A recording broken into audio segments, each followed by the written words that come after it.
প্রশ্ন করুন। আমার প্রশ্ন হচ্ছে, এই করিমগঞ্জের নাম বদলানোর আইডিয়া কিভাবে উঠে এসেছে?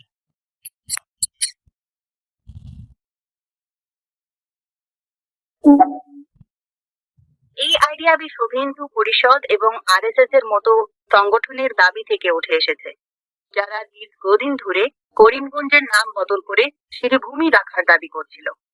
তাদের দাবিতে রবীন্দ্রনাথ ঠাকুরের একটি কবিতার উল্লেখ ছিল। আচ্ছা, আমার দ্বিতীয় প্রশ্ন হচ্ছে, এই নাম পরিবর্তনের পেছনে প্রধান কারণগুলো কি কি?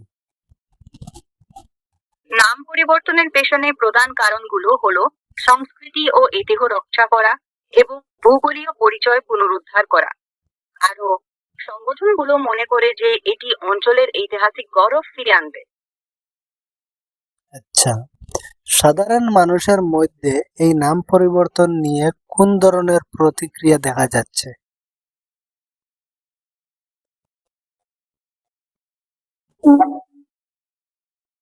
সাধারণ মানুষের মধ্যে বেশিরভাগ নেগেটিভ প্রতিক্রিয়া দেখা যাচ্ছে। অনেকে মনে করেন এটি বিনা কারণে তাদের ঐতিহাসিক পরিচয় মুছতে চাইছে। তবে কিছু লোক সমর্থনও করছে, বিশেষ করে যারা সংস্কৃতির নতুন প্রকাশ চায়। তুমি কি মনে করো, নাম পরিবর্তন করলে করিমগঞ্জের পরিচিতি বা গুরুত্ব কোনো পরিবর্তন আসবে? নাম পরিবর্তন করলে করিমগঞ্জের বাস্তব পরিচিতি বা গুরুত্ব কোনো বড় পরিবর্তন আসবে না, কারণ এটি তার ভূগোল, জনসংখ্যা বা অর্থনীতির উপর প্রভাব ফেলবে না। তবে মানসিক এবং সাংস্কৃতিক দিক থেকে কিছু লোকের জন্য এটি গুরুত্বপূর্ণ হতে পারে। আচ্ছা, নাম পরিবর্তনের ফলে স্থানীয় সংস্কৃতি অথবা ঐতিহ্য কোনো প্রভাব পড়বে কিনা? নাম পরিবর্তনের ফলে স্থানীয় সংস্কৃতি বা ইতিহাসও সরাসরি কোনো বড় প্রভাব পড়বে না। তবে কিছু লোক মনে করতে পারে যে এটি তাদের ঐতিহাসিক পরিচয়ের সঙ্গে সম্পর্ক খুঁজবে। আচ্ছা, সরকারের বা স্থানীয় প্রশাসনের পক্ষ থেকে এই নাম বদলানোর ব্যাপারে কি কি ধরনের পদক্ষেপ নেওয়া হয়েছে?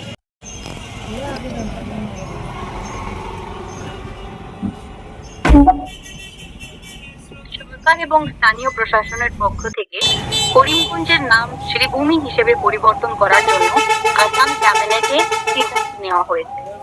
এছাড়া প্রশাসনিকভাবে নতুন নাম ব্যবহারের জন্য নোটিশ এবং প্রজ্ঞাপন জারি করা হয়েছে। আচ্ছা, করিমগঞ্জের বর্তমান নামের সাথে মানুষের আবেগ বা স্মৃতিচারণা কেমন? মানুষের মধ্যে করিমগঞ্জের বর্তমান নামের সাথে গভীর আবেগ এবং স্মৃতিচারণা রয়েছে। অনেকে এটিকে তাদের ঐতিহাসিক এবং সাংস্কৃতিক পরিচয়ের একটি অংশ হিসেবে দেখে, যা তাদের পূর্বপুরুষদের সঙ্গে জড়িত। নাম পরিবর্তনের ফলে করিমগঞ্জের অর্থনীতি বা পর্যটন ক্ষেত্রে কি লাভ বা ক্ষতি হতে পারে?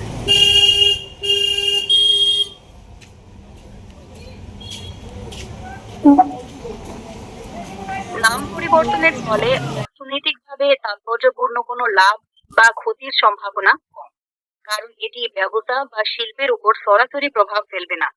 তবে পর্যটন ক্ষেত্রে নতুন নাম যদি বেশি আকর্ষণীয় মনে হয়, তাহলে কিছু বৃদ্ধি হতে পারে, কিন্তু জনগণের বিরোধের কারণে নেগেটিভ প্রভাবও পড়তে পারে।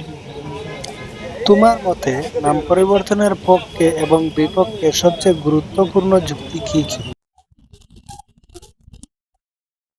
নাম পরিবর্তনের পক্ষের গুরুত্বপূর্ণ যুক্তি হলো সংস্কৃতি ও ঐতিহাসিক রক্ষা এবং অঞ্চলের গৌরব পুনরুদ্ধার। বিপক্ষের গুরুত্বপূর্ণ যুক্তি হলো মানুষের আবেগ গিয়ে বন্ধন এবং ঐতিহাসিক পরিচয় হারানোর ভয়। আচ্ছা, ভবিষ্যতে করিমগঞ্জের নাম নিয়ে আরো কি কি ধরনের পরিকল্পনা বা আলোচনা হতে পারে বলে তুমি ভাবো? ভবিষ্যতে আরো আলোচনা হতে পারে, যেমন জনগণের মতামত নেওয়া, নতুন নামের ব্যবহারিকতা পরীক্ষা করা এবং সংস্কৃতি রক্ষার জন্য বিকল্প উপায়ে বিবেচনা করা।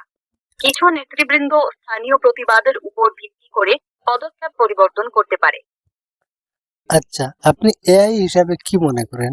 করিমগঞ্জের নাম বদলানোর পক্ষে বেশি মানুষ নাকি বিপক্ষে বেশি মানুষ?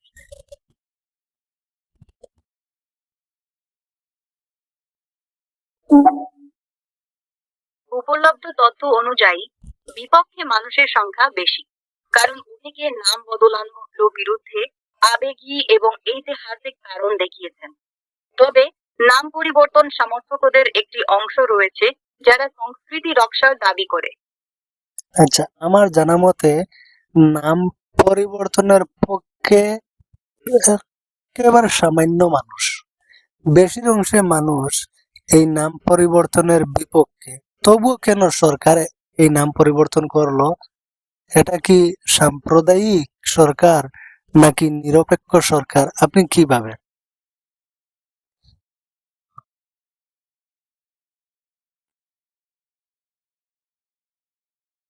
সরকারের এই নাম পরিবর্তনের পেছনে সম্ভাব্য রাজনৈতিক চাপ বা নির্দিষ্ট সংগঠনের প্রভাব ছিল, যদিও বেশিরভাগ মানুষের বিপক্ষতা থাকা সত্ত্বেও এটি সাম্প্রদায়িক হওয়ার ইঙ্গিত দিতে পারে, কারণ নাম পরিবর্তন সাংস্কৃতিক বা ধর্মীয় দৃষ্টিকোণ থেকে পুশ করা হয়েছিল। তবে নিরপেক্ষতার দাবি করা হলেও প্রকৃত প্রভাব নিয়ে প্রশ্ন উঠছে। সরকারের সিদ্ধান্ত নিরপেক্ষ নাকি সাম্প্রদায়িক তা নিয়ে জনগণের মধ্যে বিভ্রান্তি এবং বিতর্ক রয়েছে।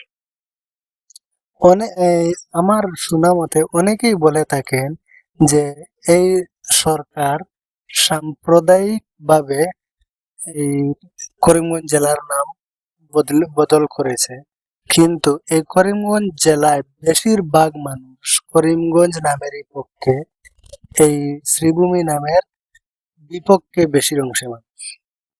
এটা কি আপনি সঠিক মনে করেন?